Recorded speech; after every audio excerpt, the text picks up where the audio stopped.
I don't think our next speaker needs any introduction, but could you please welcome Dick McCarver?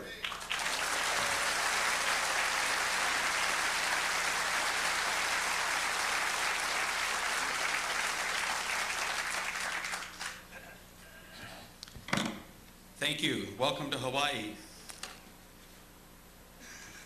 When we decided to have a convention in Hawaii, I don't know when it first was, but I've been to several and I've always enjoyed them.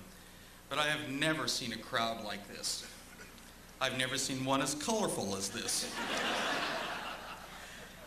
It's a real joy to see all of you here. I'd like to talk for a few minutes this morning about the touch. When Larry first mentioned to me that he would like some time spent on the touch, and I was to give him a topic, an area that I was going to concentrate on, I had a real difficulty. And as I went home a couple of days later, I got a copy of a newsletter from my high school alumni group. That goes back a long, long way. And I noticed an announcement that Mr. and Mrs. Roy Perrin had passed away.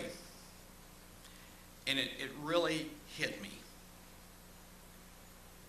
And I knew then what part of the touch I wanted to talk about. When I was 13 years old, growing up in a small town in southeast Missouri, and my parents decided that what I needed was to get away, and they sent me to a boarding school in another small town in northern Missouri, but still up.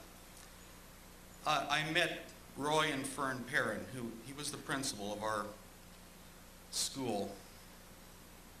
And he was my introduction probably to the touch. I really didn't realize it till after I read the announcement of his passing. He and his wife were killed in an automobile accident.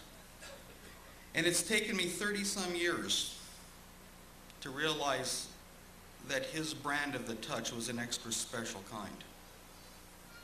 When I was 13, 14, 15, whatever, and I was there for 4 years. In the evening, after we had our chapel service, it was a parochial school, we had chapel, we had supper, we had a play period. Now this was back in the days when kids, even teenagers, played. And if you remember being young and playing Wolf Over the Ridge or Dare Base, or any of you remember these games where you chased one another across all over, we had a commons of about 4 acres, and the whole high school body would get out there and play games in the warmer weather. And Mr. Perrin was always there. I thought it was because he liked to play. And it took me 30 years to realize that he had other things to do. He had a family at home. He had lots of responsibilities. But he was always there for us. He never ran the program. He was there. They chose sides, like kids have always done. And then he just sort of appointed himself to whichever he considered the weaker side, and the game began. He was always the target when anybody was chasing anyone. To get him was the best thing, and he ran and played harder. And he was out there most nights. And I thought it was because he just liked it. I think he did. But I didn't realize at what cost he played with us night after night after night. The suppers that he missed with his family. But the commitment that he had to us as students, and the bond that grew up between us, was something it's never been broken. And I believe the man was practicing the touch in its very finest application. Years later, in probably 1977, when I was teaching school, his brother was on the staff of the school where I was teaching. And he came to visit. And he came down to my classroom and asked if he could sit in and just observe. And afterwards told me I had done a good job, and I felt very pleased. And he still cared. His wife was the director of the cafeteria. She was confidant to most of us. She listened to our problems. After we'd broken up with our latest girlfriend and the world was bleary and bleak, we always talked to Fern. And this was their life, and it was our life. And it was there, and we were part of it. As we were planning this convention and talking about the touch, it's this point of involvement. It reminds me of the story of the hen and the pig talking about breakfast. Have you ever heard that story? And the pig says to the chicken, you know, from you they only need a contribution. From me they need real commitment.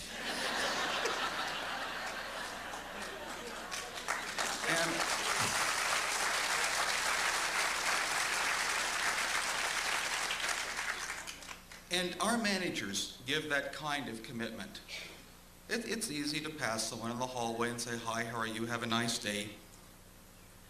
But our managers, our style of the touch is one of involvement.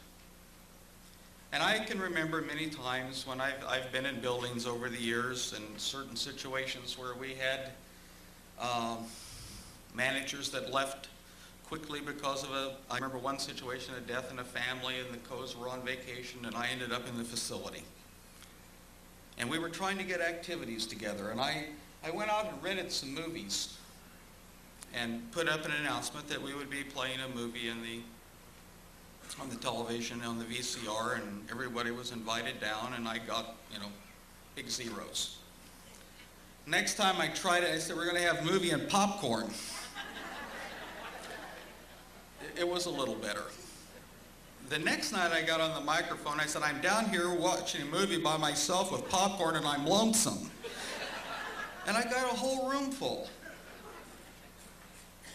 And it reminds me of my kids, and probably your kids, saying, Daddy or Mommy, would you come out and play with us? And residents saying to managers, would you come and play with us? And I can remember years ago at Corvallis, we bought a croquet set for the place. Nothing happened until a manager got out there with the croquet set, and then there were lots of people. No manager, no participation. It was that involvement, that touch that they needed, and it's what we practice daily. It's what makes our company special. It's what makes you special. I believe that the touch is an empowerment that goes both ways. It benefits those who receive it, and it benefits greatly those who give it. Those who touch and those who are touched both benefit from this. And I believe that because of that, our residents prosper, and it's very obvious that Holiday has also prospered.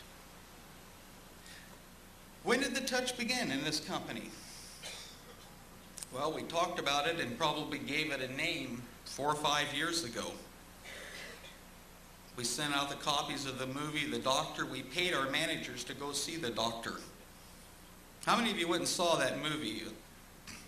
It was a movie about a doctor who got sick and became the patient and felt what it was like to be on the receiving end of his profession instead of on the contributing end. He didn't like it. He'd been the doctor, and that was fine. He did not like being the patient. He didn't like the way they were treated. Not cruelly, but was just sort of a casualness. He was left waiting in the waiting room for ages. He didn't like that. He had things to do. He had time. His time was important also. He hadn't thought about that when he was a doctor. So we paid our managers to go look at this, to find out another view of the touch. And we started pushing the touch. But it didn't begin there. I guess my first experience with the touch in Holiday was at my first convention in Hawaii. It was my first convention with Holiday. It was a very exciting event for me. It was probably, Larry, I don't know the date, probably 1984 when we were at the Sheraton Waikiki. Big group, really exciting. We had a room probably big as the stage here. most of us from Salem rode to the airport in one of somebody's, I can't remember whose, a motorhome. We all came from the airport to the hotel in the same bus. And in my recollection, I've tried to figure it out, there must have been 35 of us, or 40 maybe, probably 35. And I was recently divorced. I was there with my 3 daughters. And we walked into our hotel room, and here was this beautiful panoramic view of the ocean. And the kids were absolutely excited. And I remember talking to Bill Colson and Jim Huddart and thanking them for the nice room. And one of them, I can't remember which one, said to me, you know, we thought your kids would enjoy that. It was just a touch.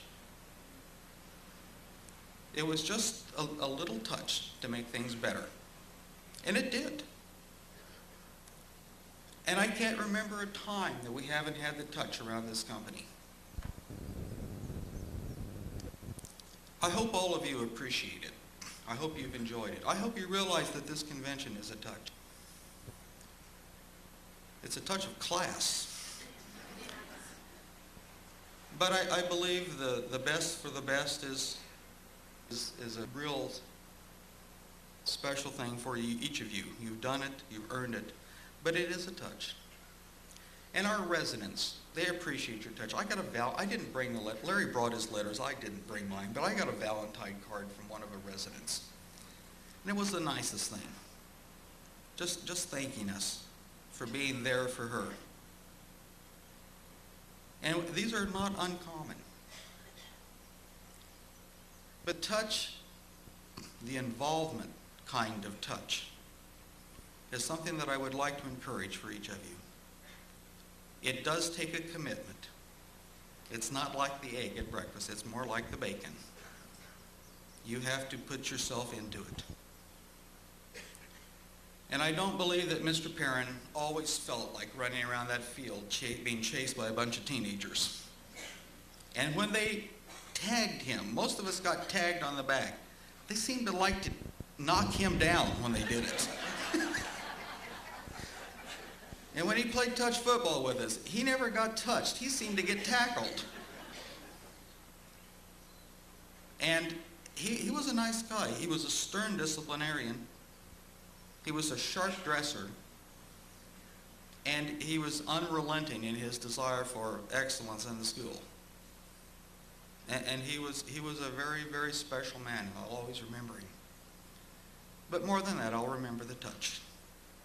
The caring for a 13-year-old kid from southern Missouri. And his part in my life in telling me that I could do something, that I could go to college. And then watching me from then on. And coming and visiting my classroom years after. He'd been in Haiti as a missionary and had returned to Salem where I was teaching. And taking the time to come and see me. That's a holiday kind of person. I hope that's the kind of person that each one of us want to be. And that touch will never cease to be part of Holiday Retirement Corporation. And each of us will receive the benefits and the blessings that come with it, as well as the residents to whom we have been entrusted with it, in many cases their last days. And we make them special places, special times, and I know they appreciate it. I thank you all for all of your efforts in the behalf of Holiday Retirement Corporation, and especially of our customers. Thank you very much.